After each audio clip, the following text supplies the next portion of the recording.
Hello guys, welcome back to extreme solutions. आज का हमारा PC build Ryzen 9 7900X with RTX 4060 का PC build है। पीसी में जो प्रोसेसर यूज हुआ है Ryzen 9 का 7900X, ये आता है 12 कोर 24 थ्रेड्स वाला प्रोसेसर है।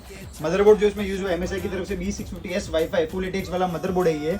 ग्राफिक कार्ड जो इसमें यूज हुआ है Zotac की तरफ से RTX 4060 8GB DDR6 addition. RAM जो इसमें टोटल यूज हुई है 16GB × 2 5200 MHz team group brand की। SSD जो इसमें टोटल यूज हुई है 1TB NVMe Gen 4 addition.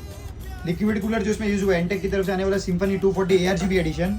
Power supply जिसमें यूज हुआ है एंटेक की तरफ से आने वाला B750 80+ ब्रॉन्ज एडिशन। कैबिनेट जो इसमें यूज हुआ है एंटी स्पोर्ट्स की तरफ से आने वाला ICE 4000। Pan India delivery and COD available है। Visit us at the extreme solutions limited road.